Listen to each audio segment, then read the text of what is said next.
হাসপাতাল থেকে শুরু করে কোনো একটা প্রতিষ্ঠান মনে হয় ব্যবহারের যোগ্য আছে বলে আমার মনে হয় না। যেখানে টেন্ডার দিবে সেখানেও তাদের লোক, যেখানে কন্ট্রাক্টর সেখানেও তাদের লোক। সরকার দৌড়াচ্ছে চোরের পিছনে, ডাকাতের পিছনে। এই দৌরাত্ম্য দূর করতে হলে, এই সিন্ডিকেট ভাঙতে হলে জবাবদিহিমূলক একটা সরকার দরকার। স্টার নিউজ এখন আওয়াজ শুনে বুঝতে পারছেন আমরা স্টেডিয়ামের মধ্যে, পিরোজপুরের জেলা স্টেডিয়াম। যদিও আক্ষেপ অনেক, পিরোজপুর বাংলাদেশের যদি প্রথম 3টা জেলা যারা সবচাইতে বেশি দরিদ্র, সেই 3টা জেলার মধ্যে একটা হচ্ছে এই পিরোজপুর। কেন পিরোজপুরের মানুষের ভাগ্যের উন্নয়ন সেভাবে ঘটে নাই, সেগুলো নিয়ে অনেক আমাদের প্রশ্ন আছে। 26-এ নির্বাচন করতে আজকে আমরা পিরোজপুর জেলা স্টেডিয়াম থেকে আপনাদের সকলকে স্বাগত জানাচ্ছি। পিরোজপুর নিয়ে আসলে আক্ষেপের শেষ নাই। এই জেলা আরো অনেক সুন্দর হতে পারত। আমার পাশ দিয়ে আমরা স্টেডিয়ামের মধ্যে বসা, এই স্টেডিয়ামের পুরোটা স্টেডিয়াম হবার কথা ছিল, পেছনটার দেখবেন ফাঁকা। এই জেলার একটা হাসপাতাল আছে, 100 শয্যার হাসপাতাল আছে, সেটা নামে মাত্র। 250 শয্যার হাসপাতাল হবার কথা, বিল্ডিং হয়ে আছে 3 বছর আগে, শুধুমাত্র লিফট নাই, হাসপাতাল অকেজ। অনেক সমস্যা এই জেলার, অনেক সমস্যা। আমরা সবকিছু নিয়ে প্রশ্ন করতে চাই। আমাদের কাছে যেসব প্রশ্ন আছে, আমরা ঘুরে বেরিয়েছি গত 2 দিন ধরে এই পিরোজপুরে, এবং আরো কিছু প্রশ্ন আছে আমার সামনে যারা উপস্থিত আছেন তারা প্রশ্ন করবেন। আমরা শুরুতেই এই জেলা নিয়ে, সামনের নির্বাচন নিয়ে একটি ধারণা আপনাদেরকে দিতে চাই। একটি ছোট্ট রিপোর্ট দেখে আসি।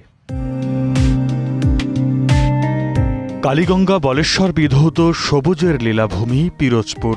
নদীকেন্দ্রিক অঞ্চলটিতে যোগাযোগে রয়েছে নদী নির্ভরতা। নৌকার হাটের জন্য বিখ্যাত জেলাটি। আছে রায়েরকাঠি জমিদার বাড়ি, পারেরহাট জমিদার বাড়ি, আমরাবাজার জেলার দর্শনীয় স্থান। পিরোজপুরের সংসদীয় আসন 3টি। সদর, ইন্দরকানী ও নাজিরপুর উপজেলা নিয়ে গঠিত পিরোজপুর 1। কাউখালী, ভান্ডারিয়া ও নেছারাবাদ পড়েছে পিরোজপুর 2-এ এবং মঠবাড়িয়া 3 নম্বর আসনে। জাতীয় নির্বাচন সামনে রেখে রাজনৈতিক দলগুলো প্রার্থী ঘোষণা করছে। জেলার সবকটি আসনে প্রার্থী দিয়েছে জামায়াত, বিএনপি দিয়েছে 2টিতে। এছাড়া অন্যান্য রাজনৈতিক দলগুলো সাজাচ্ছে দলীয় প্রতিনিধি। পিরোজপুরের মূল সমস্যা জলবায়ু পরিবর্তনের প্রভাব। প্রতিবছরই ঝড় বন্যায় ক্ষতিগ্রস্ত হয় বাসিন্দারা। এছাড়া বেকার সমস্যা, বেহাল সড়ক, স্বাস্থ্যসেবায় সংকট দীর্ঘদিনের। নতুন প্রতিনিধির মাধ্যমে উন্নয়ন হবে জীবনমান, এমনটাই চাওয়া। প্রত্যক্ষ ভোটের মাধ্যমে তারা তাদের সরকার নির্বাচিত করবে, সেই আশা আকাঙ্ক্ষা নিয়েই বাংলাদেশের প্রতিটি মানুষ এখন রাত্রি যাপন করছে। আমরা যারা তারুণ্যের ভোটার আছি অবশ্যই চাবো যে সামনে তারুণ্য নির্ভর যারা অনেক ভোট দিতে পারেনি, আমাদের বয়সী যারা ছেলে মেয়েরা, তারা অবশ্যই ভোট কেন্দ্রে যাবে এবং সুন্দর একটি ভোটের মাধ্যমে এদেশে একটি সুন্দর সরকার গঠন হবে। জনগণ তার যে মৌলিক অধিকার, ভোটাধিকার প্রয়োগ করে তার নির্বাচিত যে প্রার্থী, যে যোগ্য প্রার্থীকে নির্বাচন করবে। জেলার কৃষিপণ্যের মধ্যে সুপারি, নারকেল, আমড়া ও শুটকি রয়েছে অপার সম্ভাবনা। পরিকল্পিত উদ্যোগই পারে পিরোজপুরকে সমৃদ্ধির পথে এগিয়ে নিতে। সর্দার মোহাম্মদ আরিফ, স্টার নিউজ। আপনারা রিপোর্টে যেভাবে দেখেছেন, সামনে নির্বাচনকে কেন্দ্র করে সব দল এখন আসলে তাদের প্রস্তুতি নিচ্ছে, ঘর গোছাচ্ছে, যার যার মতো করে তারা মাঠে। আমরা দেখেছি মানুষের মধ্যে অনেক বেশি উদ্দীপনা। আমরা পরিচয় করিয়ে দিই যাদেরকে আজকে আলোচনার জন্য আমন্ত্রণ জানিয়েছি। আমার ঠিক ডানে জনাব নজরুল ইসলাম, তিনি আহ্বায়ক জেলা বিএনপি ও মনোনয়ন প্রার্থী তিনি। আমার ঠিক বামে মাসুদ সাইদি, তিনি পিরোজপুর 1 জামায়াতের মনোনীত প্রার্থী। আমার ডানে রয়েছেন আরেকজন মাওলানা আবুল কালাম আজাদ, তিনি পিরোজপুর 2 ইসলামী আন্দোলন মনোনীত প্রার্থী। এবং সবশেষ রয়েছেন আমার বামে আল আমিন খান, তিনি যুগ্ম সমন্বয়কারী এনসিপি। এবং সামনে উপস্থিত দর্শক, এখানকার ভোটার, এখানকার মানুষ, এখানকার স্টেক হোল্ডার, এবং তারাই ঠিক করবেন সামনের দিনে তারা আসলে কাকে সংসদে দেখতে চান। আমার প্রথম প্রশ্ন, যেটি আসলে আমি শুরুতেই বলছিলাম, তার বাইরে গিয়ে আরেকটা প্রশ্ন করি। গত 17 বছর আওয়ামী লীগের শাসন আমলে এইখানে সবচাইতে বড় নিউজ আমি যে কয়টা দেখেছি ম্যাস মিডিয়ায়, গণমাধ্যমে, তার একটা ছিল এখানে, আমি একটু নিউজগুলো কয়েকটা নিউজ আপনাদেরকে পড়ে শোনাতে চাই। তার মধ্যে একটা নিউজ ছিল উন্নয়ন প্রকল্পের নামে 1079 কোটি টাকা আত্মসাৎ, আসামি 27, গ্রেফতার 5। এবং সেই ঘটনার মূল স্টেক হোল্ডার এই পিরোজপুরে উন্নয়ন প্রকল্পের নামে 3,000 কোটি টাকারও বেশি এখান থেকে তুলে নেওয়া হয়ে গেছে এবং সেই জায়গার মনে হচ্ছে কোনো অভিভাবক নাই এই পিরোজপুরে। আমি একটু স্বরূপটা আপনার কাছ থেকে শুরু করি। ব্যাপারটা কি আসলে, কি ঘটেছে পিরোজপুরে? বিসমিল্লাহির রহমানির রহিম। পিরোজপুরের উন্নয়নের নামে এত বড় প্রতারণা হতে পারে, আমার এই দীর্ঘ জীবনে এরকম বিষয় আমার সম্মুখীন হয়নি। তার কারণ ঠিকাদাররা কাজ করার পর একটু 19-20 তাদের থাকতে পারে, সেরকম ধারণা আমাদের সকলেরই আছে। এখানে যে পুকুর চুরি হয়েছে, যে কাজ না করে টাকা নিয়ে যাওয়া এবং সেটা সরকারি কর্মচারী কর্মকর্তাদের সামনে, যারা তখন নির্বাচিত প্রতিনিধি ছিল তাদের সহযোগিতায় এই কাজগুলো হয়েছে, এটা পরবর্তী পর্যায়ে আমরা যখন বিষয়টা আমাদের কাছে পরিষ্কার হয়েছে, আমরা তখন হতভম্ব হয়েছি। সরকার দৌড়াচ্ছে চোরের পিছনে, ডাকাতের পিছনে, আর এদেশের জনগণ এখন রাস্তাঘাট নাই, ব্রিজ কালভার্ট নাই, মানুষ অবর্ণনীয় কষ্ট নিয়ে প্রতিদিন যাতায়াত করতেছে। আচ্ছা, আমরা আসবো। আমি আরেকটা নিউজ দেখছিলাম যে পিরোজপুর সদর উপজেলা থেকে রায়ের কাঠি হয়ে নাজিরপুর শ্রীরাম কাঠি পর্যন্ত 8 কিলোমিটার সড়ক, এটা মোটামুটি মানুষের মৃত্যু ফাঁদ। সেই রাস্তাটা কোনো একটুকু কাজ না করে, 1% কাজ না করে পুরো টাকাটা 17.5 কোটি টাকা তুলে নেওয়া হয়েছে। আপনারা আসলে এই জিনিসগুলো, আপনি তো মোটামুটি সক্রিয় ছিলেন, সক্রিয় সেইভাবে না থাকলেও আপনারা জানতেন বিষয়গুলো আসলে কি ঘটেছে। আমি দর্শকদের উদ্দেশ্যে বলি, যখন যিনি কথা বলেন তিনি যদি ঠিক বলেন আপনারা ঠিক বলতে পারেন, তিনি যদি বেঠিক বলেন বেঠিক বলতে পারেন, তার কথা যদি আপনাদের ভালো লাগে আপনারা হাততালি দিতে পারেন, এটা আপনাদের স্বাধীনতা।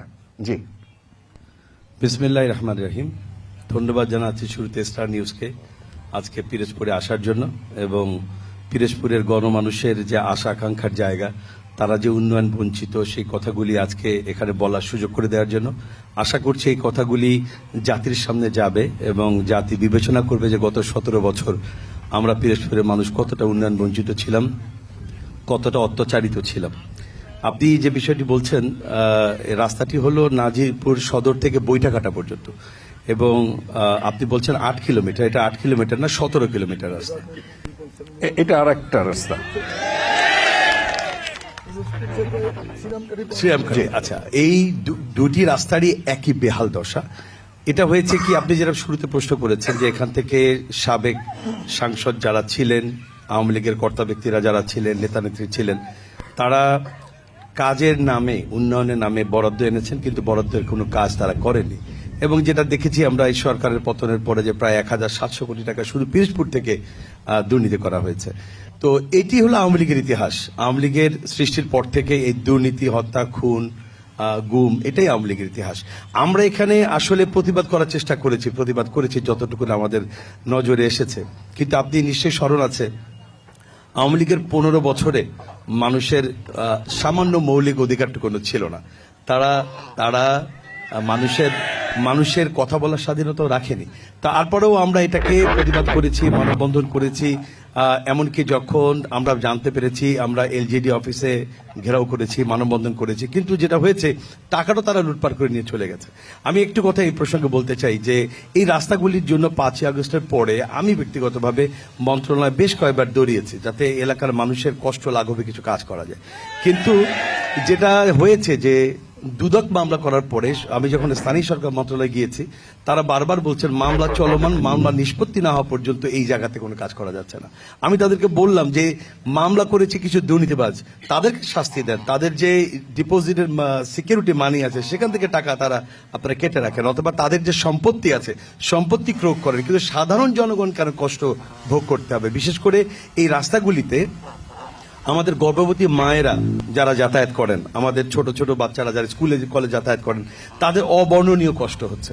কিন্তু তারপরেও এই জায়গাটা থেকে আমরা বেরিয়ে আসতে পারিনি। সরকারের এখনো আমাদের এখানে এই বিষয়টি দেখেনি। তো মূলত এটা হলো কি, যে আওয়ামী লীগ দুর্নীতিটাকে একটা শিল্পের পর্যায়ে নিয়ে গিয়েছিল, তারা এই দুর্নীতিটাকে একটা আর্ট হিসেবে নিয়েছিল, এবং সেই দুর্নীতি যে শিল্পের পর্যায়ে নিয়েছিল, শিল্পের একটা বাস্তবায়ন তারা পিরোজপুরে করেছে।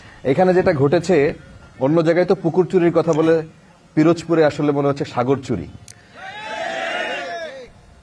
সকলকে ধন্যবাদ। আসসালামু আলাইকুম রহমতুল্লাহ। শুরু করছি আল্লাহর নামে। যেখানে বিল পাস হবে সেখানেও তাদের লোক, যেখানে টেন্ডার দিবে সেখানেও তাদের লোক, যেখানে কন্ট্রাক্টর সেখানেও তাদের লোক। এটা একটা লুটপাটের একটা সিন্ডিকেট ছিল।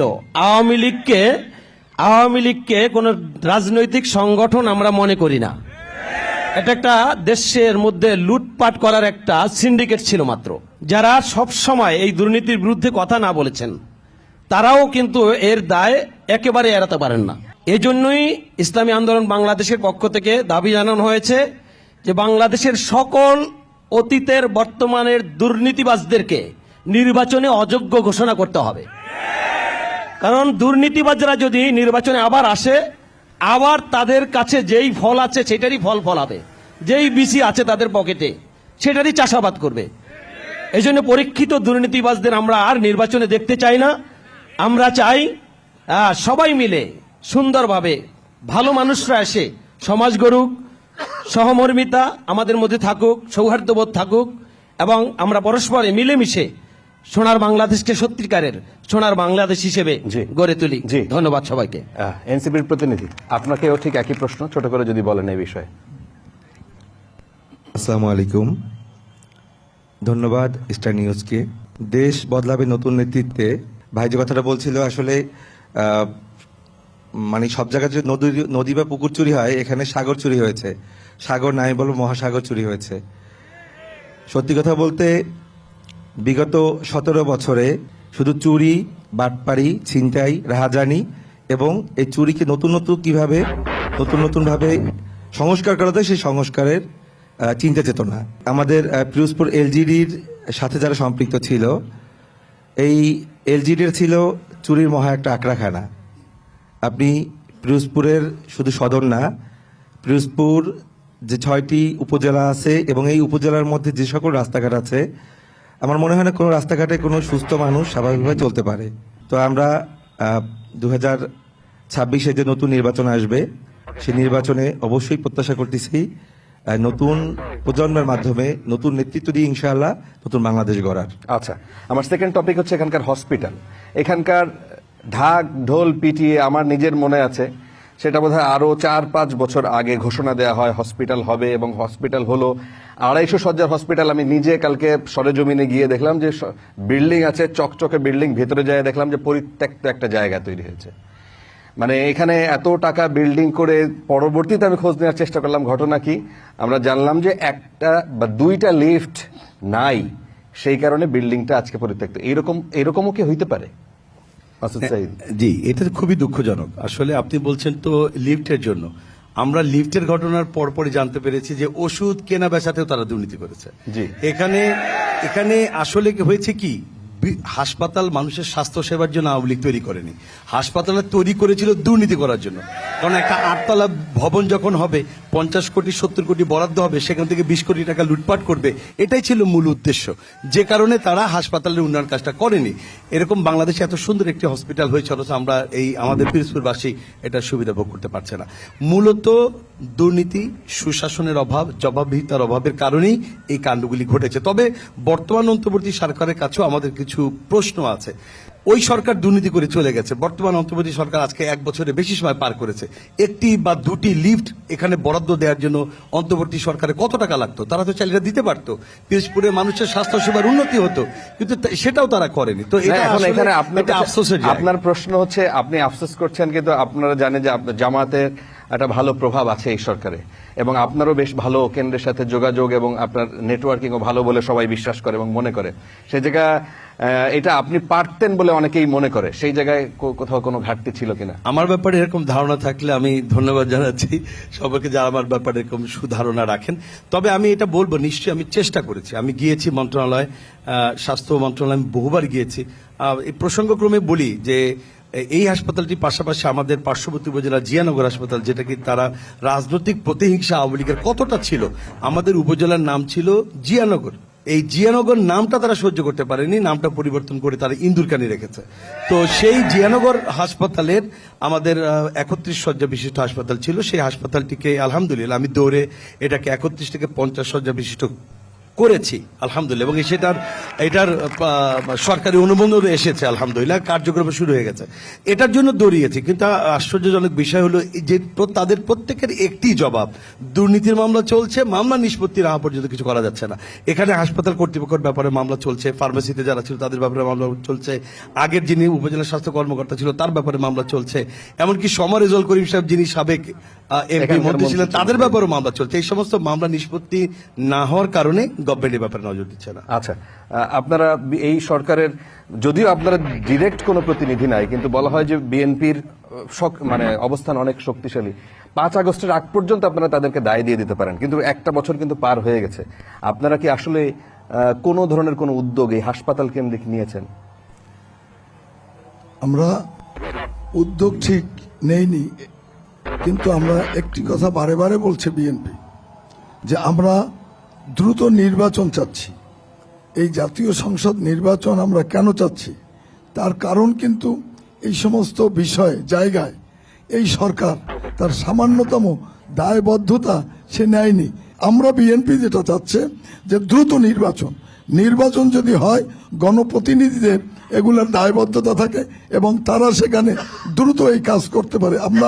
আপনারা অবগত আছেন যে আমাদের বর্তমান যে সদস্য সচিব সাইদুল ইসলাম কিসমত সাহেব প্রথম এই পিরোজপুরে এই মহা চুরির ব্যাপারে বা সাগর চুরির ব্যাপারে প্রথম বিএনপির লোকজন নিয়ে রাস্তায় নেমেছে তার নেতৃত্বে, এবং সেই নেতৃত্বের কারণে এরপর ছিটে ফোটা দু একজনে করার চেষ্টা করছে, কিন্তু সেইটা যেটা গণ আন্দোলনের রূপ দেওয়া, সেইটা কিন্তু অন্য কোনো সংগঠনের কাছ থেকে আমরা যতটা বলা হয় ততটা আমরা পাইনি। এ কারণে আমরা অনেকটা স্থিমিত হয়েছি যে সরকারের সাথে আমাদের কেন্দ্র থেকে বলা হয়েছে যে তোমরা যা করছো তাতে তো সরকারের সাথে আমরা একটা টাচেলে চলিয়ে যাবো তোমরা, কাজেই আমরা সেই টাচেলে না যাওয়ার কারণে কেন্দ্রীয় বিএনপি বলছে আমরা দ্রুত নির্বাচন চাই, এবং নির্বাচন হয়ে গেলে গণপ্রতিনিধি নির্বাচিত হলে তাদের ব্যক্তিগত উদ্যোগে এবং তাদের রাষ্ট্রীয় দায়িত্ববোধ থেকে তারা এই কাজগুলো করবে। এ কারণে আমরা দ্রুত নির্বাচন চাই এবং এই দেশের জনগণ মুক্তি পাক, এইটা আমরা চাই। একটা আন্দোলনের পর বৈষম্য বিরোধী একটা প্ল্যাটফর্ম তৈরি হয় এবং এনসিপি তৈরি হয়, কোন ধরনের কোন প্রভাব কি আপনারা রাখতে পারেন? পিরোজপুরে অনেক রাস্তা খানাখন্দরে ভরা। আমি ব্যক্তিগতভাবে এখানে যে পিরোজপুর যে সচিব আছে ওনার সাথে দেখা করার জন্য গেছিলাম, গিয়ে ওনার কাছে জিজ্ঞেস করলাম যে আমাদের সেখানে ফান্ড সম্পর্কে কতটুকু আছে, কি অবস্থাতে। উনি প্রথমে আমার কাছে একদম ওনার যেটা আছে উনি একদম অপারগ হয়ে আমার কাছে স্বীকার করলো যে আসলে ফান্ড বলতে কিছুই নাই। তাই আমি বললাম যে একটা ফান্ড একটা পরিষেবা কিভাবে চলে, তো বলতে লজ্জা লাগে। উনি শেষ পর্যন্ত ওনার ফটোকপির মেশিন থেকে আমার একটা পেপার বের করে দিল, যার উল্টো পাশে ব্যবহার করতেছে। আমার বুঝাইলো দেখেন আমার ফান্ডের এমন অবস্থা যে আমি একই কাগজ 2বার ব্যবহার করি। তো আমি তারা বললাম যে তাইলে ফান্ডের জন্য কি করা যায়, জি পিরোজপুরে কাজ আনার জন্য কি করা যায়। সেক্ষেত্রে আপনাদের যে প্রসেসিং গুলো আছে সেগুলো আপনারা করেন। যেহেতু আমাদের মনোনীত একজন জুলাই যোদ্ধা ওখানে আছে, আমরা পিরোজপুরের পক্ষ থেকে তার কাছে যাই, গিয়ে রিকোয়েস্ট করি দেখে আমাদের পিরোজপুরের জন্য কোনো বড় দানা যায় কিনা। তো উনি আমার বারবার আশ্বস্ত করছে এবং আমিও কয়েকবার গেছি ওইখানে, কিন্তু আসলে আমি যাই না কোনো অদৃশ্য ছোঁয়ার কারণে বা কিসের কারণে ওনারা আসলে দিতে রাজি। এই হাসপাতালের 2টা লিফটের বিষয়ে আপনারা বলতে পারেন নাই? আমি এই ব্যাপারে আসলে লিফট না, শুধু পিরোজপুর অবকাঠামো থেকে শুরু করে আনুষঙ্গিক যেগুলো আছে আমি ডিসি মহোদয়ের সাথে কয়েকবারই বসছিলাম, এবং তারও একটা উদ্যোগ দেখছিলাম যে পিরোজপুর থেকে একটা প্রতিনিধি দল সহ স্থানীয় সরকার ও পল্লী উন্নয়ন মন্ত্রণালয়ের কাছে যাবে, এবং আমি বেশ কয়েকবারই ডিসি মহোদয় এনডিসি মহোদয়ের সাথে এই ব্যাপারে আলোচনা করছিলাম যে চলেন আমরা একটা প্রতিনিধি দল নিয়ে যাই এবং আমরা আমাদের পিরোজপুরের সমস্যাগুলো সেটা তুলে ধরি। আচ্ছা, আমি আসলে পারেন নাই আপনারা। ওকে, এখানকার মানুষ খুলনায় চলে যায় নাহলে বরিশাল চলে যায়, এই জায়গায় একটা হসপিটাল হয় না। আপনারা কি এই বিষয় নিয়ে মানে ওয়াকিবহাল, জানেন? গোটা দেশে ধন্যবাদ আপনাকে। গোটা দেশের যেরকম একটা উপজেলাকে দেখলে যতটুকু দেখেছেন, আপনি পিরোজপুরের হয়তো বা তার চেয়েও কম জায়গা দেখেছেন, একটা ইউনিয়নের পরিমাণ জায়গা দেখেছেন। আপনি পিরোজপুর 2-এর ভান্ডারিয়ায়, কাউখালীতে, নেসারাবাদে এবং মঠবাড়িয়া সব জায়গায় রাস্তাঘাটের একই অবস্থা। এর মূল কারণ হলো আসলেই দুর্নীতি। আর আমার শ্রদ্ধাভাজন বড় ভাই বিএনপি নেতা যেটা বলছে নির্বাচন চাই আমরা দ্রুত, আমরাও নির্বাচন চাই। ওনারা দ্রুত নির্বাচন চায়, আমরা অতি দ্রুত নির্বাচন চাই। তবে সেই সিন্ডিকেট ভেঙে পুরাতন বন্দোবস্তে নির্বাচন হলে হবে না, সেই নির্বাচন হতে হবে পিআর পদ্ধতিতে। সে নির্বাচনের বৈধতা দেওয়ার জন্য আগে গণভোট দরকার। এই জন্য জামাত ইসলামী এবং ইসলামী আন্দোলন সহ বাংলাদেশের শীর্ষস্থানীয় দলগুলো দুই একটা বিএনপির বাইরে যারা আছেন তারা দাবি তুলেছেন যে গণভোট দিতে হবে, গণভোটের মাধ্যমে সামনে নির্বাচনের বৈধতা আসবে, নির্বাচনের বৈধতা আসলে পিআর পদ্ধতিতে নির্বাচন হবে, অটোমেটিক সব সিন্ডিকেট ভঙ্গ হয়ে যাবে, অতীত বন্দোবস্তে আর কোন সিন্ডিকেট তৈরির সুযোগ বাংলাদেশে কখনো মানুষ দিবে না ইনশাআল্লাহ। আচ্ছা আচ্ছা, এই জন্য ভাই দ্রুত নির্বাচন চাচ্ছে, আমরাও একমত, আমরা অতি দ্রুত চাচ্ছি। আচ্ছা, ভাই যখন নির্বাচন চাচ্ছে আমরা তার আরো 1 মাস আগে চাচ্ছি। আচ্ছা, এই প্রসঙ্গে কথা বলার অনেক মানুষ আছে। ঢাকায় বসে টেবিলে বসে টকশো হয়, দুই পক্ষের মধ্যে এরকম মোটামুটি যুদ্ধ হয়। স্বাস্থ্য সেবা নিয়ে পিরোজপুরের, এটা নিয়ে আপনাদের কোনো প্রশ্ন আছে কারো? আসলে আজকে পিরোজপুরে যে বিষয়টি নিয়ে কথা হচ্ছে এটা আসলে সময়ের দাবি। সারা অতীত সরকারের সমস্ত দুর্নীতি যেভাবে রন্ধে রন্ধে বাসা বেঁধেছিল, পিরোজপুর সদর হসপিটালও এর বাইরে না। আপনারা নিশ্চয়ই জানেন পিরোজপুরের কিছু কিছু প্রশাসনিক মানে হসপিটাল রিলেটেড যে সমস্ত কর্মকর্তারা তারা কতটা দুর্নীতির সাথে সম্পৃক্ত ছিলেন। এর পাশাপাশি আরেকটি সমস্যা যেটা আছে সেটা হলো পিরোজপুর হসপিটালে দালালদের দৌরাত্ম্য। কিছু লোকের সহায়তায়, আমি স্পেসিফিক হয়তো বললাম না, কিছু লোকের সহায়তায় সাধারণ মানুষের, অসুস্থ রোগীদের দুর্বলতার সুযোগ নিয়ে তারা অর্থ কি পরিমাণে যে হাতিয়ে নিচ্ছে এটা আসলে বলাই বাহুল্য। আমরা মাননীয় জেলা প্রশাসক মহোদয়, মাননীয় পুলিশ সুপার মহোদয় সহ বিভিন্ন পর্যায়ে কথা বলেছি, ইভেন সিভিল সার্জন সাহেবের সাথেও কথা বলেছি, কিন্তু আজ পর্যন্ত আমরা পিরোজপুর হসপিটালের দালাল মুক্ত করতে পারিনি। তো সেক্ষেত্রে আমি আপনাদের মাধ্যমে সারা দেশবাসীর কাছে প্রশ্ন রাখি, আসলে পিরোজপুর থেকে এই হসপিটালের দুর্নীতি এবং এই দালাল মুক্ত করা কি আদৌ সম্ভব? আপনাকে ধন্যবাদ।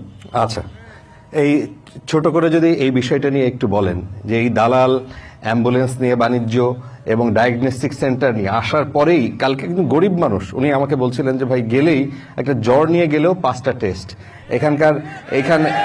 এখানে আমি সরকারি হসপিটালে যাই ঠিকই, কিন্তু ওনারা তো সময় দেয় না, বাধ্য হয়ে আমি গরিব মানুষ, আমাকে যেতে হয় তার ক্লিনিকে, কারণ সে দুপুরের বিকেলের পর অমুক ক্লিনিকে আসেন, এই বলে তাকে নিয়ে যাওয়া হয়। তো এই বিষয়গুলো কি কখন, মানে আগে যদি আগের কথা বলেন আপনারা বলবেন যে হ্যাঁ আওয়ামী লীগের সময় তারা এটা নিয়ন্ত্রণ করত, এখন এটা কারা করতেছে? ধন্যবাদ।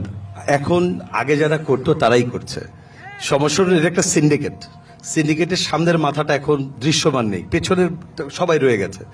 সরকার এই দুর্নীতিবাজকে ধরার জন্য কিছু মামলা করেছে, কিন্তু মামলার আসামিরা ঘুরে বেড়াচ্ছে। আবার এই যে যারা দালাল ছিল, যাদের দৌরাত্মের কারণে হসপিটাল শহর পিরোজপুরের সামরিক উন্নয়ন কাজ ব্যাহত হয়েছে, তারা যে যার অবস্থানই কিন্তু আছে। শুধু দৃশ্যমান নেই সামনের মাথাটি, কিন্তু গোটা শরীরটাই কিন্তু আছে। তারাই একইভাবে তারা কাজ করে যাচ্ছে।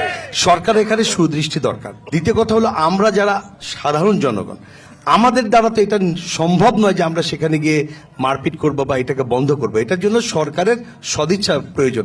যেটা আপনি বলছেন যে পিরোজপুর নিয়ে আলোচনা করবেন, ডেফিনেটলি পিরোজপুর নিয়ে আলোচনা করবো, কিন্তু আলোচনার প্রসঙ্গক্রমে এটা অবশ্যই নির্বাচনটা চলে আসবে। এই দৌরাত্ম্য দূর করতে হলে, এই সিন্ডিকেট ভাঙতে হলে জবাবদিহিমূলক একটা সরকার দরকার। এই সরকার যতক্ষণ প্রতিষ্ঠিত না হবে বাংলাদেশ থেকে দুর্নীতি যাবে না। আর এই দুর্নীতি শুধুমাত্র কিছু আওয়ামী লীগ করেছে তা না, আমরা দেশ স্বাধীনের পর থেকে যতগুলি সরকার এসেছে ম্যাক্সিমাম সরকার দুর্নীতির সঙ্গে সম্পৃক্ত ছিল। এই দুর্নীতি আমরা সাফ করতে পারিনি, বৈষম্য দূর করতে পারিনি, যার কারণে কিন্তু 24-এর জন্ম হয়েছিল। তো সেই 24-এর যে চেতনা, দুর্ভাগ্যজনক হলেও সত্য বলতে হচ্ছে যে আমাদের নিজেদের ভেতরে কিছু মতভেদের কারণে 24-এর চেতনা থেকে আমরা দূরে সরে যাচ্ছি। এখন 24 এই গণ অভ্যুত্থানের যে মূল স্পিরিট, এই মূল স্পিড থেকেও আমরা দূরে সরে যাচ্ছি। তো এই জায়গাটা যদি চলতে থাকে, আমি মনে করি আমাদের এই দৌরাত্ম্য, সিন্ডিকেট, দালালদের এই রাজত্বে কোনো কিছুই ভাঙা সম্ভব হবে না। ঘুরে ফিরে কিন্তু কথা একটি নির্বাচন দরকার, সুষ্ঠু নির্বাচন, একটি জবাবদিহিমূলক সরকার দরকার। আচ্ছা, আপনিও কি একই কথা বলবেন যে সেই যারা করছিল তারাই করে, মানে খাবার সরবরাহ থেকে শুরু করে, মানে ঠিকাদারি হিসেবে হাসপাতালের এই যে অ্যাম্বুলেন্স নিয়ে বাণিজ্য বলেন, এই যে ডায়াগনস্টিক সেন্টার নিয়ে বাণিজ্য বলেন, এগুলো এখন কারা করে? বিএনপি এখানে আসলে কিভাবে দেখে জিনিসটা? আসলে বাংলাদেশের দুর্নীতির প্রসঙ্গ বা অব্যবস্থার কথা যদি আসে, তাহলে সেটা একটা ভয়াবহ রূপ। কীরকম? যেমন ধরেন, আমি বলি, হসপিটালে একটা সমস্যা আমার নলেজে আসলো, আমি যাব কার কাছে? হসপিটালের যে আরএমও আছে তার কাছে যাব, সিভিল সার্জন থাকলে তার কাছে যাব।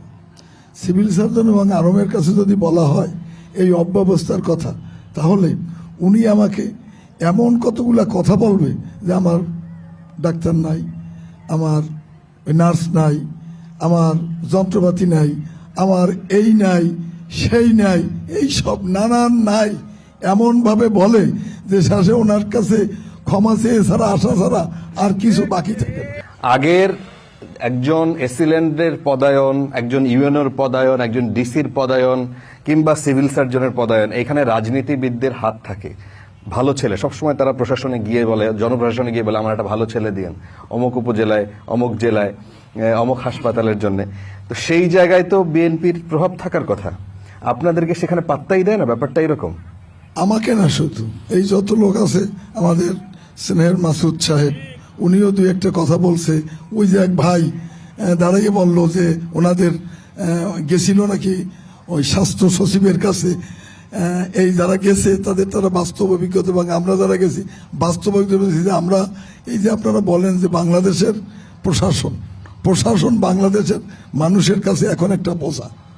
এটা আমার দৃষ্টিতে যদি আমিও এমপিও হই তাহলে সেই বোঝা নামানো খুব দুঃসাধ্য। আমি নিজে একটা প্ল্যান করে রাখছি, যদি আমি এমপি হই তাইলে এই এগেনস্টে কি আমি মেজার নেব, মনে মনে চিন্তা করে রাখছি। আমি যত দুর্নীতি আসবে আমার কাছে বলার সাথে আমি ওই লোকের কাছ থেকে একটা দরখাস্ত নেব, দরখাস্ত নিয়ে আমি এটা ডিউ লেটার দিয়া এমপি হিসাবে আমি ওই মন্ত্রণালয়ের সচিবের কাছে পাঠাবো যে সমস্যার সমাধান করা দরকার। কিন্তু সমাধানের পথ অত্যন্ত দুরূহ, এবং বাংলাদেশ আপনি দেখেন যত মানুষ এই আমরা বিরোধী দল যারা করছি এই 17 বছর কত অন্যায় অবিচার আমাদের উপর হয়েছে। সেই সরকারি কর্মচারী যারা আছে তারা কি বাংলাদেশের এই প্রশাসনে এখন নাই? এই সরকারি কর্মকর্তা আছে, তাদেরকে কিভাবে করবেন? এটা আমাদের গণপ্রতিনিধিদের শুধু দায়িত্ব দিলে বা রাজনৈতিক দলকে দোষারোপ করলে হবে না। এই দোষারোপটা আপনার এ ব্যাপারে সমস্ত জনসাধারণ এবং এ ব্যাপারে একটা বিপ্লব হওয়া দরকার এই দেশে, যে প্রশাসনকে নিয়ন্ত্রণ করার জন্য। তারা ওই দুর্নীতি করা ছাড়া তাদের অন্য কোনো চিন্তা মাথার মধ্যে আসে না যে একজন মানুষ গেলে তাকে সার্ভিস দেওয়া আমার দায়িত্ব, সেইটা না মনে করে সে মনে করে যে ওই লোকটা ঠেকে আমার কাছে আসছেন, তার কাছ থেকে টাকা নেওয়া আমার দায়িত্ব। আচ্ছা, একটু ইসলামী আন্দোলন আপনারা একটু বলবেন যে সরকার, আমরা আগে জানতাম যে সরকারের আসলে কন্ট্রোল অ্যাডমিন ক্যাডারের যারা স্থানীয় প্রশাসন যারা চালায় তাদের হাতে থাকে, স্থানীয় থানার হাতে থাকে। তো এইগুলো তো আগের সরকারের সময় যেমন আমরা দেখতাম, সরকার পরিবর্তনের পর সাধারণ মানুষের অভিযোগ হচ্ছে যেটা আসলে হাত বদল হয়ে গেছে। সেই আগের মতোই করাপশন আছে, সেই আগের মতোই যে বন্দোবস্ত ছিল সেই রকম আছে, শুধুমাত্র হাত বদল হয়েছে। এই হাত কাদের বদলে হয়েছে? বর্তমান প্রশাসন এবং বর্তমান এই সিন্ডিকেটে জড়িত দায়িত্বশীলদের দিয়ে এদেশে কখনোই দুর্নীতি দূর করা সম্ভব হবে না। এই জন্য সবকিছুর ভয়ে মনে রাখতে হবে, পাগল কোনোদিন পাগলকে চিকিৎসা করে সুস্থ বানাতে পারে না। তো উপরের নেতা যদি দুর্নীতিবাজ হয়, সে তার অধীনস্থ কর্মচারীদের দুর্নীতি মুক্ত কিভাবে করবে? কথার কথা, ডিসি সাহেব যদি দুর্নীতিতে জড়ায় যায়, সে এসপি সাহেবকে দুর্নীতি মুক্ত করতে পারবে না। এসপি সাহেব যদি দুর্নীতিতে জড়ায় যায়, সে কখনো থানার ওসি সাহেবকে দুর্নীতি মুক্ত করতে পারবে না। এই জন্য আমরা চাই মুত্তাকি লোকের শাসন, যে শুধুমাত্র উপরের স্যারকে ভয় করবে না। উপরে একজন যে আল্লাহ আছে, আমাদের একজন আল্লাহ দেখছেন, আল্লাহকে যতক্ষণ পর্যন্ত ভয় না করবে এবং খোদাভীরু নেতৃত্ব যখন পর্যন্ত কায়েম না হবে, ততক্ষণ পর্যন্ত আমরা চ্যালেঞ্জ করে বলতে পারি, কসম করে বলতে পারি, দুর্নীতি কোনোদিন দূর হওয়া সম্ভব নয়। আচ্ছা, সবার অভিযোগ মোটামুটি আপনাদের দিকে। আপনারা সরকারে অনেক বেশি প্রভাবশালী, আপনাদের প্রতিনিধি সরকারের সবচেয়ে বেশি। তো আপনাদের কথা স্থানীয় প্রশাসন শোনে না, ব্যাপারটা কি এইরকম? আপনারও কি একই রকমের অভিযোগ? ধন্যবাদ। আসলে প্রত্যাশা তো মানুষের অনেক থাকে, কিন্তু প্রত্যাশা পূরণের ক্ষেত্রে সবার সক্রিয় ভূমিকা থাকতে হয়। জি, শুধু যদি মনে করে যে এনসিপি দেশে পরিবর্তন আনবে তাহলে তো এনসিপি সরকার গঠন করতে পারে না না, এনসিপি পরিবর্তন আনবে সেটা বলা হয় NCP যখন- বলা হয়েছে যেহেতু সরকারে তাদের প্রভাব অনেক বেশি, আপনি চাইলে একজনকে তদবির করে না, একটা আসলে- ভালো ছেলে অ্যাডমিন ক্যাডারে তাকে ইউনো হিসেবে আনতে আসলে পারেন, এই কথাটা ঠিক ভালো না। ডাক্তার তাকে নিয়ে আসতে পারেন, ডাক্তারের পদ কম আছে তাদেরকে তদবির করে নিয়ে আসতে হ্যাঁ, পারেন। আমরা দেশের বাংলাদেশের যে পরিবর্তনের culture- জন্য দেশের বর্তমান রাজনৈতিক পরিস্থিতি পরিবর্তনের জন্য আমরা চেষ্টা করে যাচ্ছি। যে চেষ্টা ছিল আমাদের 24-এর গণ অভ্যুত্থান আন্দোলনে, তারই ধারাবাহিকতায় আমরা এখনো যে চেষ্টা করে যাচ্ছি দেশে নতুনত্ব আসুক, দেশের ভিতরে পরিবর্তন আসুক। কিন্তু ওই যে প্রথমেই বলছিলাম একটা অদৃশ্য ছায়া আছে। কিন্তু পরিবর্তন কি হয়েছে? আমি বলতেই আমি একটা নিউজ দেখছিলাম যে পিরোজপুরে মসজিদে চাঁদাবাজির মামলায় এনসিপির প্রতিনিধি গ্রেফতার। এটা অনেক আগের কথা। হ্যাঁ, অনেক আগের কথা, কিন্তু সেটা 5 আগস্টের পরে। হ্যাঁ, 5 আগস্টের পরে। আসলে ওই সময় এনসিপি ছিল না, বৈষম্যবৃত্তি ছাত্র আন্দোলনের একটা গ্রুপ ছিল। জি। সেখানে আমাদের এক প্রতিনিধি ছিল। উনি যখনই এই ধরনের একটা অকারেন্সের মধ্যে জড়াইছে, দল থেকে তাৎক্ষণিক তাকে বহিষ্কার করা হয়েছে এবং আমাদের দলীয় সকল পদ থেকে তাকে বহিষ্কার করা হয়েছে এবং আমাদের বর্তমান যে কমিটি তার মধ্যে তার কোনো সম্পৃক্ততা নাই। আচ্ছা আচ্ছা, আমরা একটু সাধারণ মানুষের কাছে প্রশ্ন নিতে পারি এই প্রসঙ্গে। স্থানীয় রাজনীতি যেটা বললেন, সবাই মোটামুটি একমত, এখানে যারা আলোচক আছেন আপনাদের কি ভিন্ন মত কিছু আছে কিনা? জি, আমি প্রার্থীদের কাছে প্রশ্ন করতে চাই, তারা কি আগামীতে এমপি হলে তারা কি স্থানীয় চিকিৎসালয়ে চিকিৎসা নেবেন কিনা? যদি যারা ঢোকে তাহলে ওই পরিবেশটা আরেকটু ভালো হয়। জি। আর একটা প্রশ্ন হলো যে আমাদের প্রতিনিধি যারা আছেন তারা নির্বাচনের আগে এলাকার উন্নয়নের জন্য কোনো কাজ করতেছেন কিনা বা চেষ্টা করতেছেন কিনা জানতে চাই। জি, ছোট করে যদি বলেন, এখানকার সবার ছেলে মেয়ে যদি অসুস্থ হয় তারা কি সবাই বিদেশে চলে যায় নাকি? আলহামদুলিল্লাহ, আমরা এটা আরো আগে ঘোষণা করেছি, হয়তো ভাই ওই নিউজটা পড়েনি, যে সারা বাংলাদেশের 300 আসনে যদি প্রার্থী দেওয়া হয় ইসলামী আন্দোলন বাংলাদেশের পক্ষ থেকে, যে চিকিৎসা বাংলাদেশে সম্ভব, ইসলামী আন্দোলনের সর্বোচ্চ নেতা থেকে সর্বনিম্ন কর্মী পর্যন্ত, শুধু আমাদের ছেলে মেয়ে না, সবার চিকিৎসা বাংলাদেশি হবে এবং সেই চিকিৎসার উপযোগী এদেশের চিকিৎসা বিভাগ আমরা গড়ার চেষ্টা করব। আচ্ছা, এবং বাংলাদেশে পড়ালেখা করছে, এখনো করছে, ভবিষ্যতেও করবে। আমরা নির্বাচিত হই বা না হই, আমরা একটু BNP আমরা ইনশাআল্লাহ আপনার কাছ থেকে শুনি, শেষ আপনার করছি। কাছে এই জিনিসটা শুনতে চাই। নির্বাচিত হই বা না হই, জি। আমরা উন্নয়নের কাজ আমাদের অব্যাহতভাবে করে যাব ইনশাআল্লাহ। জি। যারা নির্বাচিত হয় তাদেরকে সহযোগিতা করব, এটা আমাদের অঙ্গীকার। জি, ধন্যবাদ। পরিষ্কার। একটু বলবেন যে আপনাদের ছেলে মেয়ে কি দেশের বাইরেই পড়াশোনা করে, মানে আর শিক্ষা আর স্বাস্থ্য ব্যবস্থার জন্য কি তারাও পিরোজপুরের বাইরে থেকে তাদের শিক্ষা, মানে স্বাস্থ্যের জন্য, ডাক্তার দেখানোর জন্য তাদেরকে ঢাকা যেতে হয় বা বরিশালে যেতে হয়? এই যে বাইরে যাওয়ার প্রসঙ্গটা যে কারণে আসে, যার সামর্থ্য আছে সে যায়। যেমন ধরেন আমরা যারা এখন ঢাকা যাই, বেশিরভাগ লোকই আমরা বাসে যাই। কিন্তু বাসে যাই কেন? 500-600 টাকায় আমার ঢাকা যাওয়া হয়ে যায়। কিন্তু আমি যদি একটি গাড়ি কিনি তাহলে গাড়িতে কিন্তু আমার 6-7 হাজার টাকা খরচ হবে। এটা কিন্তু একটা অর্থনৈতিক সামর্থ্যেরও বিষয়। এখন এই জন্য চিকিৎসার ব্যাপারটা আপনারা যেভাবে এদেশের মানুষ বা আমি নিজেও, আমি কিন্তু চিকিৎসা যদি বড় চিকিৎসা লাগে আমি কিন্তু পিজি হাসপাতালে ওই 200 টাকার যে আছে ওইটা দেখাই, আর নাইলে 30 টাকার টিকিট কেটে আমি দেখাই। যে আমরা যদি রাষ্ট্রীয় ক্ষমতায় বিএনপি যায় তাহলে আমরা যেটা এদেশের মানুষের জন্য করতে চাব সেটা হলো যে নতুন ভার্সনের যে আধুনিক চিকিৎসা ব্যবস্থা, যখনই যেটা আধুনিক বের হবে সেটা বাংলাদেশের অন্ততপক্ষে 4-5টা বিশ্ববিদ্যালয়, মেডিকেল কলেজ যেগুলো আছে সেগুলাই আমরা দ্রুত সরবরাহ করে, যাতে মানুষ বিদেশে যাওয়ার যে মূল যে প্রবণতা, সেই প্রবণতা যাতে বন্ধ হয়। ঠেকিয়ে দিতে পরিষ্কার পারি, কথা, সে পরিষ্কার। ব্যাপারে আমরা জি, ব্যবস্থা যদি নেব। ধন্যবাদ। আমি একটু এই প্রসঙ্গে বলছি, সম্মানিত প্রশ্নকর্তা যেটা বলতে চেয়েছেন এটা মূলত সম্ভবত পিরোজপুর জেলা কেন্দ্রিক নয়, এই রোগটা বেশি জাতীয় পর্যায়ে। জি। এটা আমি মনে করি অর্থনৈতিক সামর্থ্যের ইস্যু না, এটা হলো দেশপ্রেমের ইস্যু।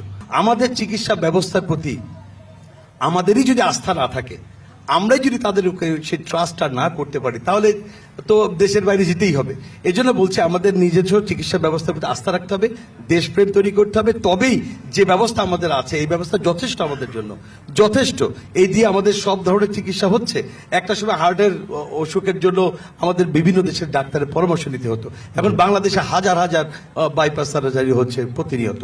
সো আমি মনে করি দেশপ্রেমটাকে আগে জাগ্রত করা দরকার, তাহলে আর এই সমস্যাগুলি হবে না। যে 17 বছরে আওয়ামী লীগ প্রশাসনকে যেভাবে ধ্বংস করেছে, বাংলাদেশের প্রাতিষ্ঠানিক মানে সাংবিধানিক প্রতিষ্ঠানগুলিকে যেভাবে ধ্বংস করে দিয়েছে, প্রশাসনের সেই লোকগুলি এখনো বসে আছে। বিষয়টা এরকম ঘটেছে যে পিরোজপুরের ডিসিকে বদলি করে পাঠিয়েছে মাদারীপুরকে পাঠিয়েছে শরীয়তপুর, আর শরীয়তপুর গেছে সিঙ্গাপুর।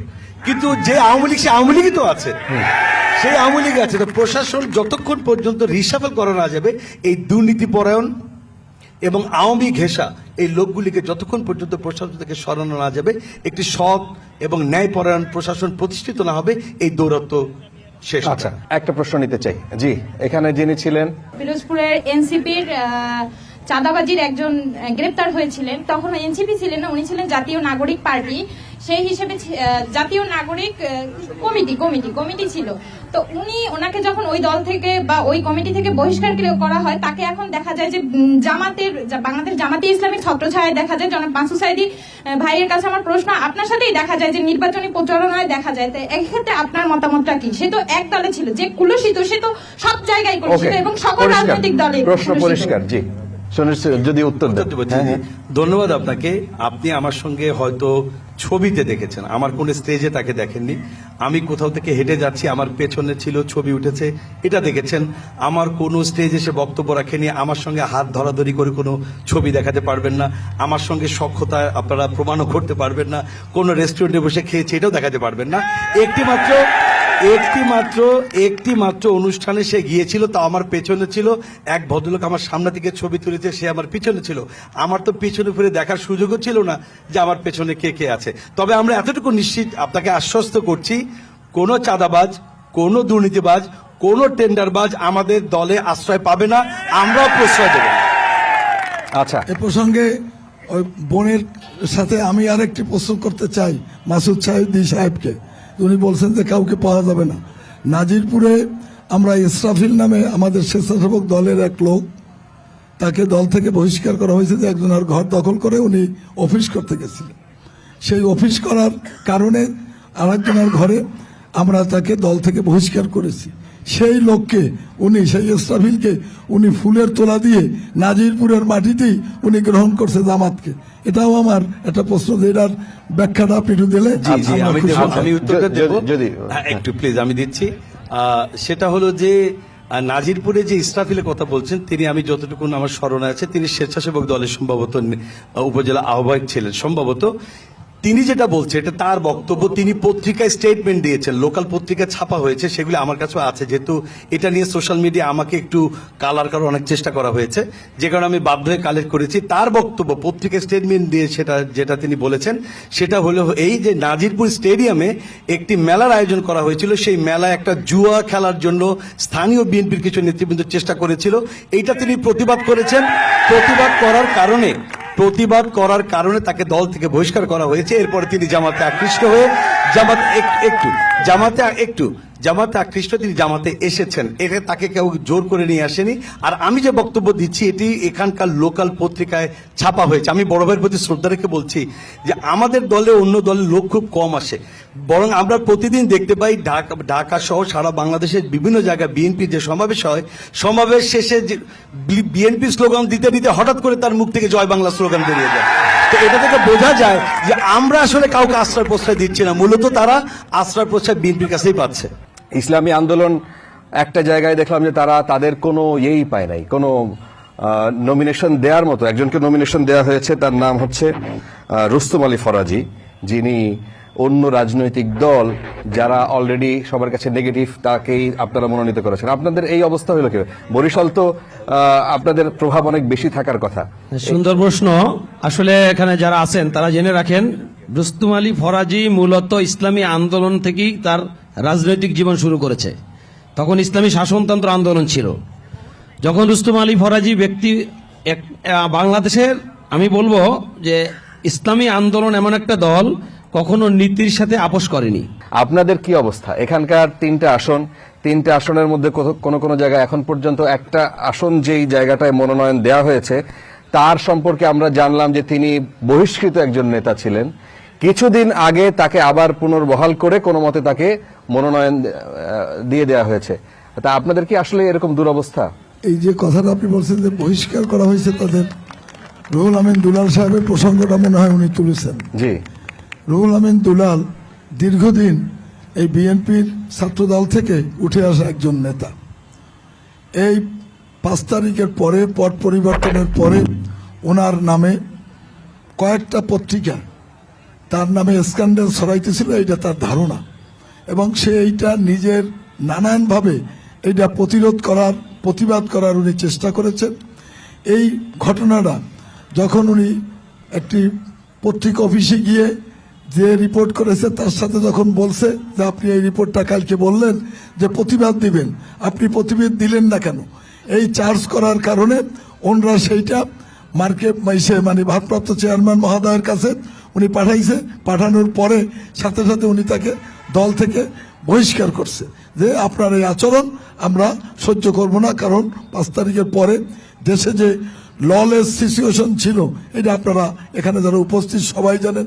পুলিশ কাজ করতেছিল না, আমরা যারা রাজনীতি করি আমরাও বিভিন্নভাবে এই ব্যাপক সমস্যা সমাধান করার জন্য আমরাও খুব মারাত্মক শক্তি অর্জন করি নাই। আমাদের দল বা অন্যান্য দলেরও কিছু কিছু সুযোগ সন্ধানী লোক যখন সাধারণ মানুষের উপর বিভিন্নভাবে নির্যাতন চালাচ্ছিল তখন আমরা এটা প্রতিরোধ করার চেষ্টা করেছি, এবং অনেকটা জেনে না জেনে যখন বিএনপির লোক এই ঘটনায় জড়িয়ে পড়ার কারণে আমরা অনেক লোককেই বহিষ্কার করেছি, এবং বহিষ্কারের পর দুলালকেও আমরা সেইভাবে ভারপ্রাপ্ত চেয়ারম্যান মহোদয় বহিষ্কার করেছেন, এবং তাকে নিয়ন্ত্রণ করার জন্য বা তার এই আচরণ আগামীতে যাতে এইরকম ভাবে সাংবাদিকের সাথে সে কোনো রকম ব্যবস্থা না করে সে ব্যাপারে তার স্থির মানে মুচেলকা দেওয়ার পরে ভারপ্রাপ্ত চেয়ারম্যান এই যে লঘু অপরাধটাকে তাকে মাফ করে দিয়েছেন এবং দল তাকে নমিনেশন দিয়েছে। আচ্ছা, আপনাদের প্ল্যান কি, প্রত্যাশা কি? এখানে 3টে আসনের মধ্যে আপনারা কয়টা জিততে চান? আমাদের যে ধারণা তাতে আমরা 3টে আসনেই আমরা বিজয়ী হব ইনশাল্লাহ। নির্বাচনে অংশগ্রহণ করতে হলে তার মানসিক শক্তি লাগবে, সেই শক্তিটা হলো যে আগামী নির্বাচনে আমাদের বিজয়ী হইতে হবে। এনসিপির প্রতিনিধি, আপনার কাছ থেকে শুনি যে আপনাদের কি অবস্থা এখানে, কি আসলে আপনারা নির্বাচনে যাবেন নাকি কি পরিকল্পনা কি? ধন্যবাদ। যদি 300 আসনে প্রার্থী দিয়ে নির্বাচন হয়, তার আগে আপনার কাছে আর একটা সম্পর্ক প্রশ্ন করি যে এখানে আপনার সম্পর্কে শুনেছি যে আপনি আগে আওয়ামী লীগের কোনো না কোনো রাজনৈতিক সাথে ছিলেন। ধন্যবাদ। খুব মজার একটা প্রশ্ন। সেটা হচ্ছে আসলে আমি রাজনীতিতে কখনোই সক্রিয় ছিলাম না। আমার পুরো পরিবার যারা আছে মুরব্বীরা তারা বিএনপি এবং জামাত সাথেই সম্পৃক্ত। আমার আব্বা উনি প্রয়াত, উনি আমৃত্যু উনি জামাত ইসলামের সাথে জড়িত ছিল, এবং আমার চাচা বোন যারা আছে তারা বিএনপির সাথে সম্পৃক্ত। আমি বিভিন্ন জায়গায় চাকরি বাকরি করতাম, কখনোই প্রেসটায় ছিলাম না। তো আমার সাথে একটা ট্রাভেলিং হয়েছে, আমাকে একটা সহায়তা দেওয়ার কথা। আমার একটা ফান্ড ছিল, আমি প্রত্যেক শুক্রবার কিছু পাগল এবং দুস্থ মানুষে খিচুড়ি রান্না করে খাওয়াতাম। তো আমার সাহায্য দেওয়ার কথা বলে আমার কাছ থেকে আইডি কার্ড এবং আমার একটা ছবি নেওয়া হয়েছিল। তো ছবি নেওয়ার শুধু আইডি কার্ড নিয়েই আমার একটা কমিটির ভিতরে আমার নাম দিয়ে দিয়েছে, যেটা আমি আদৌ জানতামই না। এবং আমি যখন জানতে পারছি তাৎক্ষণিকভাবে আমি, যেখানে ধরেন ছাত্রলীগ, যুবলীগ, স্বেচ্ছাসেবক লীগে একটা পদ পাওয়ার জন্য কত রকমের তদবির, টাকা পয়সা লেনদেন, কত কিছু হইতো, সে জায়গায় আপনার এমনি এমনি দিয়ে দিল। আমি আদৌ জানিই না যে এই প্রতিষ্ঠানটা কোথায়, এর অফিস কোথায়, এদের মিছিল মিটিং হয়েছে কিনা। এ ব্যাপারে যদি কোনো কারো কাছে কোনো প্রমাণ থাকে আমাকে দেখাইতে বলেন। এখানকার কি নির্বাচনে যাবেন আপনারা, কি প্ল্যান? হ্যাঁ, অবশ্যই আমাদের 300 আসন নিয়ে নির্বাচনে যাওয়ার একটা প্ল্যানিং আছে। ইনশাআল্লাহ আমরা নির্বাচনে যদি আমাদের দল থেকে এভাবে মনোনয়ন দেওয়া হয় আমরা অবশ্যই যাব। আপনাদের এখানে যে কয়জন আছে, আমি কয়েকটা নিউজ দেখলাম যে এই 2 গ্রুপ হয়ে তাদের মধ্যে সংঘর্ষের ঘটনা ঘটে গেছে। না, আসলে আমাদের এখানে কোনো গ্রুপিংই নেই। এটা হচ্ছে আমাদের 13 তারিখে যে পথসভা ছিল, সেই পথসভায় পথ চলাকে কেন্দ্র করে, দ্রুত পারাপারি কেন্দ্র করে নিজেদের মধ্যে একটু হাতাহাতি হয়েছে। সেটা আমাদের প্রতিপক্ষ যারা আছে আমাদেরকে ঘায়াল করার জন্য সেটাকে একটা সংঘর্ষ রূপ নিয়েছে। আসলে ধরনের কোনো কিছু নেই। আচ্ছা, আমরা একটু বাংলাদেশ জামাত ইসলামী, আপনাদের এখানকার পরিকল্পনা কি? কয়টা আসন এখানে আপনারা পাবেন বলে ধারণা করতেছেন? আমরা তো প্রত্যাশা করি আমরা ইনশাআল্লাহ সরকার গঠনের মতো আসন আমরা পাবো ইনশাআল্লাহ, এটা আমাদের প্রত্যাশা। তো এটা এখন আমরা সেই লক্ষ্য নিয়ে কাজ করছি। আমরা যেহেতু পিরোজপুর আলোচনা করছি, পিরোজপুর কেন্দ্রিক বলতে চাই যে আমরা আসলে পিরোজপুরকে শান্তি, সমৃদ্ধি এবং সৌহার্দ্যের একটি জেলা হিসেবে গড়ে তুলতে চাই। সেই লক্ষ্য এবং উদ্দেশ্যকে সামনে নিয়ে আমরা কিছু কাজ করছি। আমরা পিরোজপুর আমার কিছু অঙ্গীকারনামাও আমরা জনগণের সামনে পেশ করেছি, যে আমরা যদি জনগণের ভালোবাসা নিয়ে আল্লাহ তাআলার দয়ায় আমরা যদি এই এলাকার মানুষের সেবক হতে পারি, খাদেম হতে পারি, তাহলে আমরা কি কি কাজ করব সেই বিষয়ে আমরা কিছু বক্তব্য, আমাদের কিছু অঙ্গীকার আমরা জনগণের সামনে পেশ করেছি। আমি আশা করছি জনগণ আমাদের কথাকে বিশ্বাস করবে, বিকজ এই কথাটি এই উপস্থিত এই যে শত জনতা সবার সামনে বলতে পারি যে পিরোজপুর 1 আসনে দৃশ্যমান যত উন্নয়ন সেটি আল্লামা সাঈদী যখন এমপি ছিলেন তার হাতেই হয়েছে। আর তিনি যে ওয়াদা করেছেন, তিনি যে ওয়াদাগুলি করেছেন, ওয়াদাগুলি তিনি প্রত্যেকটি পূরণ করেছেন। তো তার সন্তান হিসেবে আমি যখন এখানে আমার দল আমাকে নমিনেশন দিয়েছে, আমি ইনশাআল্লাহ আমরা যে ওয়াদাগুলি করছি প্রত্যেকটি ওয়াদা আমরা পূরণ করব। আপনি যেটা বলছিলেন, আমরা আপনার কাছ থেকে 30 সেকেন্ডে শুনবো যে কি পরিকল্পনা। এইটা অনেকেই জিজ্ঞেস করেছেন, আমরা যা হয়ে গেছে তো হয়ে গেছে, ওটা তো ফেরত আর সুযোগ নেই। আপনারা এই পিরোজপুরকে কিভাবে দেখতে চান? ধন্যবাদ। যা হয়ে গেছে এটা হয়ে গেছে, এটা ঠিক, কিন্তু আমরা এই হয়ে গেছে মধ্যে সে মধ্যে থাকতে চাই না। আপনি জানেন যে আমরা সবার আগে বিচার চেয়েছি। 5 তারিখের পরে আমার 3টি জিনিস আমাদের দাবি ছিল। প্রথম দাবি আমাদের বিচার, দ্বিতীয় দাবি ছিল আমাদের সংস্কার, তৃতীয় দাবি আমাদের একটি সুষ্ঠু নিরপেক্ষ নির্বাচন। আমরা আমাদের 3 দাবি থেকে কিন্তু এখনো সরে আসেনি। আপনি জানেন বাংলাদেশ জামাত ইসলামী, ইসলামী আন্দোলন বাংলাদেশ সহ সমমনা 8টি দল রাজপথে যুগপথ আন্দোলন করছে। আর এরপরে আন্দোলনের প্রেক্ষিতে হোক বা সরকারের শুভবুদ্ধি উদয় হলে সরকার যদি বিচার প্রক্রিয়া সংস্কার শেষে একটা সুষ্ঠু নির্বাচন দেয়, তাহলে আমাদের পরিকল্পনা হলো এই পিরোজপুর অবহেলিত একটি এলাকা, উন্নয়ন বঞ্চিত একটি এলাকা, এই এলাকায় সুন্দর করে সাজানোর জন্য আল্লাহ যদি দয়া করেন, এলাকার জনগণের ভালোবাসা দোয়া নিয়ে আমি যদি এলাকার মানুষের সেবক হিসেবে নির্বাচিত হই, সর্বপ্রথম যে কাজটি আমি করতে চাই সেটা হলো এই পিরোজপুরকে একটি অর্থনৈতিক অঞ্চল হিসেবে ঘোষণা করাতে চাই, যাতে করে এই অঞ্চলে স্থানীয় অর্থনীতি শক্তিশালী হয়, এই অঞ্চলে ব্যাপক পরিমাণ কর্মসংস্থানের সৃষ্টি হয়, বেকারত্ব দূর হয়। আমাদের এলাকার জনগণ যত মেজর কোনো প্রবলেম না হলে তার সকল রোগের চিকিৎসা পিরোজপুর থেকে করাতে পারে, আমরা সেরকম একটি ব্যবস্থা করতে চাই। সর্বশেষ আমাদের এই যে ভেঙে পড়া সড়ক ব্যবস্থা, যেখান থেকে আমাদের মানুষেরা হাঁটাচলা ঠিক মতো করতে পারছে না, গাড়ি ঘোড়াতে বহু দূরের হিসাব। শুধুমাত্র পিরোজপুরে আল্লামা সাঈদীর জন্মস্থান, এই রাজনৈতিক প্রতিহিংসা পিরোজপুরকে তারা উন্নয়ন থেকে আলাদা করে দিয়েছিল। আর আমরা যদি নির্বাচিত হতে পারি ইনশাআল্লাহ, সর্বপ্রথম পিরোজপুরের প্রত্যেকটি রাস্তা উন্নয়নের মাধ্যমে আমরা উন্নয়ন ব্যবস্থাকে জনগণের দোর করে পৌঁছে দেবো। আচ্ছা, ছোট করে যদি আপনি আপনার পরিকল্পনা একটু বলেন যে আপনারা আসলে কি প্ল্যান নিয়ে এগোচ্ছেন এবং পিরোজপুরকে কোথায় দেখতে চান? আমরা যেহেতু এই অঞ্চলের নেতৃত্ব দেওয়ার আশা রাখি, সে কারণে আমাদের দাবি এখন এইটা, আমাদের দায়িত্বই এইটা যে এই অঞ্চলের মানুষকে অর্থনৈতিকভাবে স্বাবলম্বী করা। অর্থনৈতিকভাবে স্বাবলম্বী করতে হলে যেসব প্রক্রিয়া দরকার, সেই প্রক্রিয়াগুলা সরকারি সাহায্য সহযোগিতা যেগুলো আসবে সেগুলা দিয়েই তাদের সাপোর্ট দেওয়া হবে। আমাদের পিরোজপুরবাসীর পক্ষ থেকে 30 সেকেন্ডে যদি আপনি কিছু। জি, ইসলামী আন্দোলন বাংলাদেশ নির্বাচিত হলে আপনারা জানেন আমাদের একটু কথা না বললেই নয়, যেটা মাসুদ ভাই বলেছেন ওটার বাহিরে যেটা আছে সেটা আমি বলছি। ইতিপূর্বেই আমাদের 8টি দল 1 বাক্স নীতিতে নির্বাচন করতে যাচ্ছে। যেখানে জামাতের প্রার্থী থাকবে সেখানে ইসলামী আন্দোলন বা অন্য দলের থাকবে না, যেখানে ইসলামী আন্দোলন থাকবে সেখানে জামাতের প্রার্থী থাকবে না, এরকম একটা বাক্স হবে ইনশাআল্লাহ। সেই দিক থেকে বিবেচনায় আমরা আশা করি ইসলামী আন্দোলনের পক্ষেও পিরোজপুরে একটা ভালো রেজাল্ট আমরা আশা করছি।